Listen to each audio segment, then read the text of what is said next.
I'm 100 years old, and I didn't end up in a nursing home.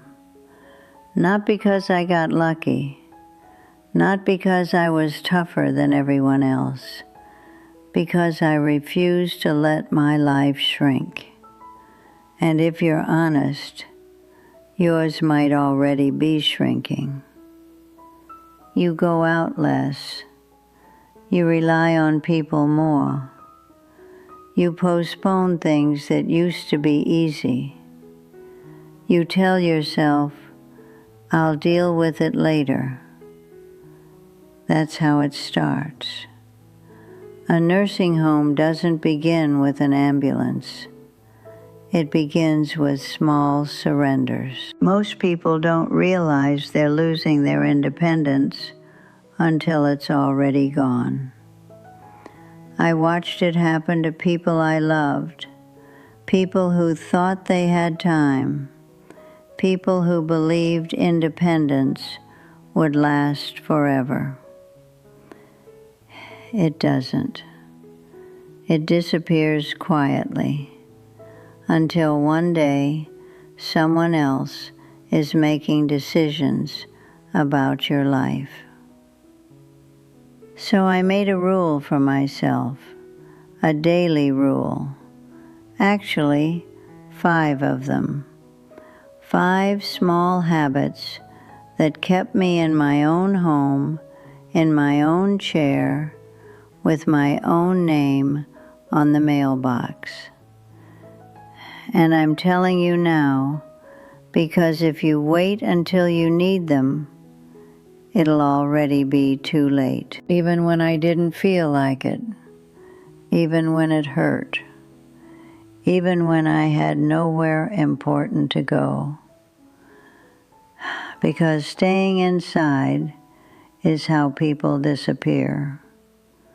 It starts innocently. You skip one outing because you're tired.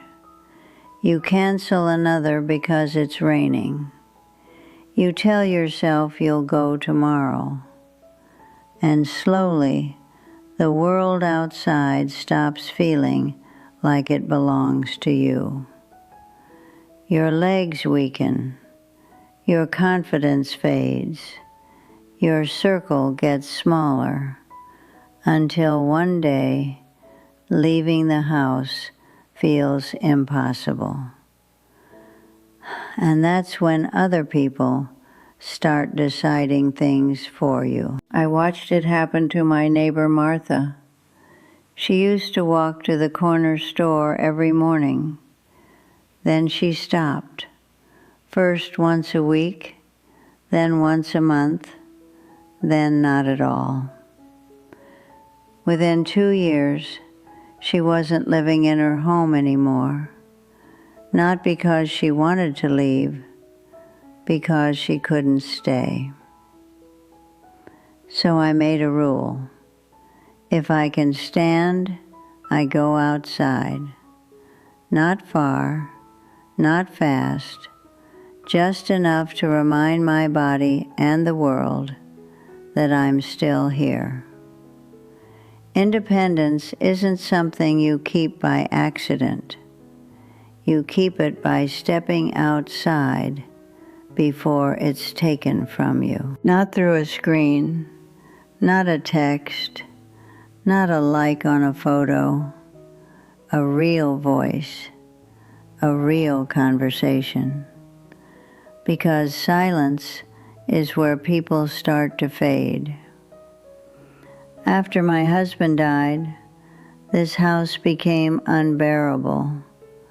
No footsteps, no one asking where I put the scissors, no one complaining about the weather, just quiet. And silence can convince you that you no longer matter, that you're no longer needed, that your life is already behind you. And when you start believing that, you stop showing up in the world. So I made a rule. Every day I had to speak to someone. the cashier, a neighbor, a stranger walking a dog, anyone. Because the day you stop being heard is the day you start becoming invisible. Loneliness doesn't just break your heart. It weakens your body. It slows your mind. It makes everything harder. And people don't end up in nursing homes only because of illness. Sometimes they end up there because there was no one left who knew their voice. So I kept mine alive, one conversation at a time. What time I wake up, what I eat, where I go, what I spend my money on. Because the moment you stop deciding, someone else starts deciding for you. And once that happens, it's very hard to get your life back. I saw it happen to my older brother. At first, people were just helping, picking meals, booking appointments, setting schedules. Then they were choosing everything. He stopped being a person with a life and became a problem to manage. They moved him into a place for his own good. He didn't argue. He didn't fight, because by then, he didn't know how anymore. Independence isn't lost in one day. It's handed away one decision at a time. So I forced myself to stay responsible for my own life, even when it was inconvenient, even when it would have been easier to let someone else handle it, because easy is seductive, and easy is how freedom disappears. If you want to stay in your own home, you have to stay the author of your life, not the passenger. Not because I was afraid, because I was realistic. Aging doesn't ask for permission. It doesn't wait until you feel ready. It takes a little strength, a little balance, a little memory, until one day you realize you can't do something you used to do without thinking. Most people pretend it won't happen. They avoid the conversation. They avoid the paperwork. They avoid the small changes that could keep them independent longer. And then one fall, one hospital visit, one bad month decides everything for them. I refuse to let a crisis write the ending of my story. So while I was still strong, I made my home safer. I organized my finances.